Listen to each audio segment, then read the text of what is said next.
여러분 안녕하십니까? 초등학교 교사가 스스로 목숨을 끊는 안타까운 사건이 또 발생했습니다.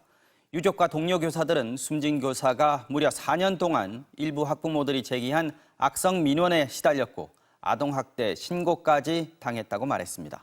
숨진 교사는 결국 무혐의 처분을 받았지만 아무도 자신을 도와주지 않았다며 괴로워했던 것으로 전해졌습니다. 고병권 기자가 보도합니다. 대전 유성구의 한 초등학교 앞, 숨진 교사를 추모하는 화환이 줄지어 세워져 있습니다. 지난 5일 이 학교의 40대 교사가 스스로 목숨을 끊으려고 시도했고 병원으로 옮겨졌지만 이틀 만에 숨졌습니다. 유족과 동료 교사에 따르면 숨진 교사의 비극은 4년 전 맡았던 대전 유성구의 한 초등학교의 1학년 교실에서 시작됐습니다. 당시 반에는 수업 태도가 좋지 않거나 폭력을 행사하는 학생들이 있었는데 이들을 훈육하는 과정에서 해당 학부모들의 지나친 간섭과 민원이 시작됐다고 합니다.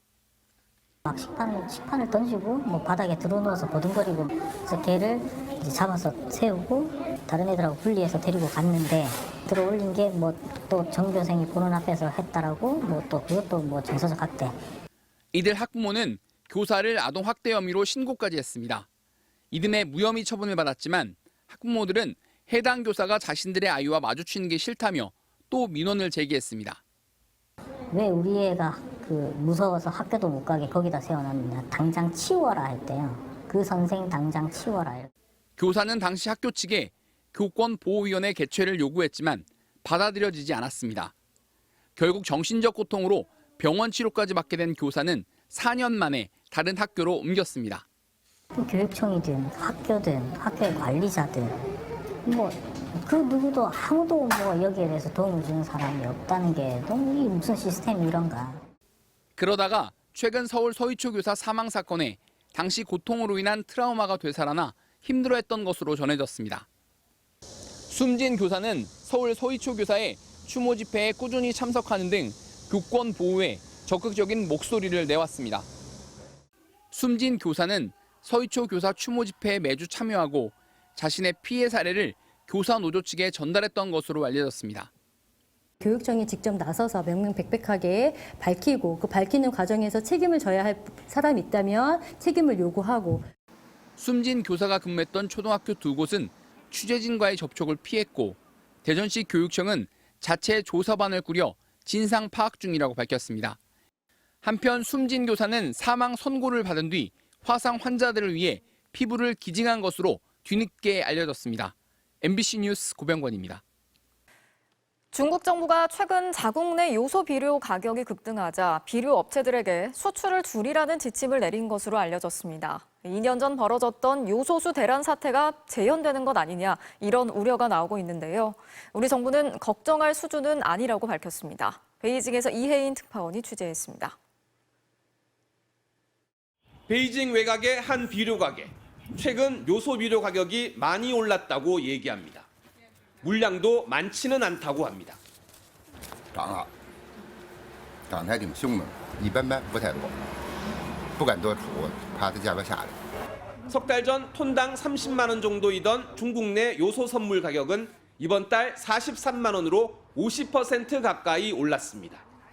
수출이 급증하며 재고가 줄어든 게 가장 큰 원인입니다. 중국의 올해 요소 수출은 지난해에 비해 50% 넘게 늘었는데 7월에는 2배가 넘어 증가세가 가팔라졌습니다.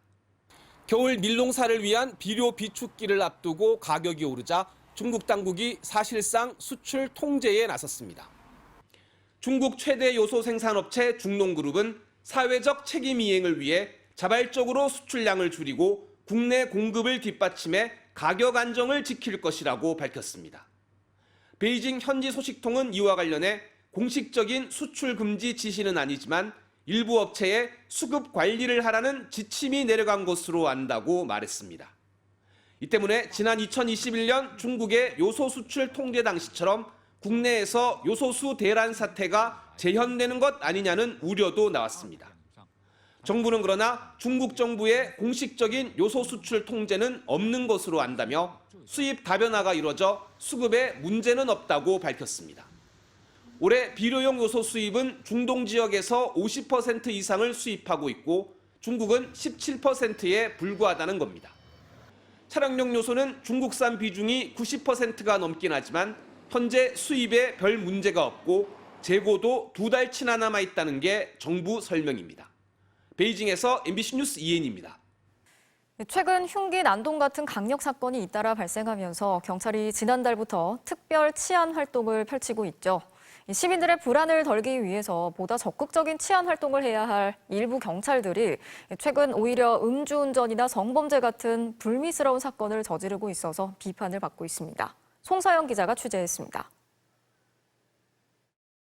흰 승용차가 중앙선을 넘더니 5개 차로를 가로질러 역주행을 합니다.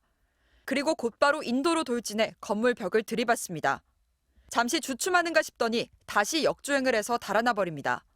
면허 취소 수준의 만취운전을 한 사람, 바로 제주경찰청 소속 현직 경찰관이었습니다. 지난달 30일에는 경기 안양동안경찰서 소속 경찰관이, 또 지난 5일에는 경기북부경찰청 소속 경찰관이 만취운전을 하다 적발됐습니다. 지난달 27일 서울 용산의 한 아파트에서 추락해 숨진 강원경찰청 소속 경장은 당시 집단 마약 투약 모임에 참여한 정황이 드러나고 있습니다. 지난달에는 불법 안마방에 있던 서울 강남경찰서 소속 경장이 단속에 적발되기도 했습니다.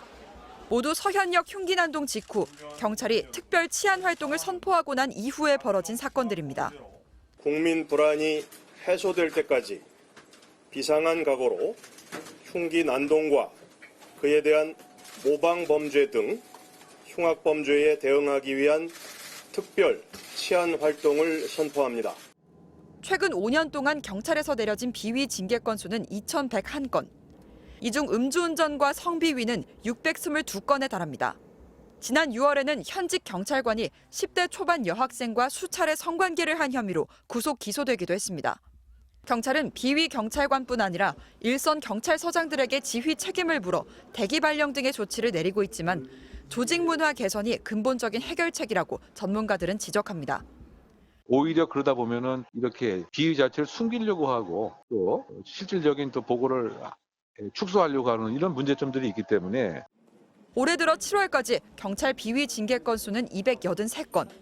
이런 추세라면 올 한 해 징계 건수는 500건이 넘을 수도 있습니다. MBC 뉴스 송서영입니다. 최근 경남은행에서 대규모 횡령 사건이 있었죠. 검찰 수사 결과 부장급 직원이 7년에 걸쳐서 1,387억 원을 횡령한 것으로 최종 결론이 났습니다. 이 직원은 은신처 3곳에 돈을 숨겨놨는데 압수된 것만 147억 원에 달했습니다. 신재용 기자가 취재했습니다. 침대 아래 숨겨둔 천가방. 안에선 골드바 25개가 쏟아져 나옵니다. 검은 가방 안에선 돈다발, 5만 원권 지폐 돈 뭉치가 수북히 쌓였는데 어림잡아 10억 원에 달하는 것으로 보입니다. 심지어 김치통 안에까지 비닐로 쌓아둔 봉투를 숨겨뒀습니다. 역시 100만 원권 수표와 현금 다발입니다. 고가의 귀금속과 명품 가방, 신발까지. 경남은행 이모부장이 차명 오피스텔 3곳에 횡령한 돈을 숨겨둔 건데 1kg짜리 골드바 101개, 현금 45억 원, 미화 5만 달러, 상품권 4,100만 원어치까지 무려 147억 원이 숨겨져 있었습니다. 아내의 집에서도 현금 4억 원이 나왔고 가족 명의의 재산도 22억 원이었습니다. 부동산 대출 업무를 하던 이 부장은 지난 2016년부터 계좌에 보관된 시행사의 대출 상환금을 마치 시행사가 출금하는 것처럼 위조해 11차례 699억 원을 빼돌렸습니다. 또 시행사는 요청하지도 않은 추가 대출을 일으켜 688억 원을 가로챘습니다. 7년간 모두 1,387억 원을 가족 명의 또는 서류회사의 계좌로 빼돌렸습니다. 나중에 빼돌린 돈으로 먼저 빼돌린 대출을 갚았기 때문에 은행 측 실제 피해액은 500억 원대로 추산됩니다. 검찰은 이 부장을 구속해 재판에 넘기는 한편 은닉재산과 가족 명의 재산까지 범죄 피해금 173억 원을 우선 확보했습니다. MBC 뉴스 신재용입니다. 제주에 들어온 한 30대 중국인 남성이 9살 아들을 유기한 사건이 있었습니다. 생활이 어려워서 자신의 아들만큼은 좋은 환경에서 잘 살기를 바라는 마음으로 제주까지 와서 아이를 버렸다고 진술했습니다. 이소영 기자가 취재했습니다. 이른 아침 제주의 한 공원 관리실. 흰 티셔츠를 입은 남성이 벽면을 바라보며 한참을 서성이다 사라집니다. 2시간 뒤 벽 뒤쪽 공간에서 한 아이가 이불을 들고 나옵니다. 누군가를 찾는 듯 곳곳을 돌아다니다 결국 울음을 터뜨립니다.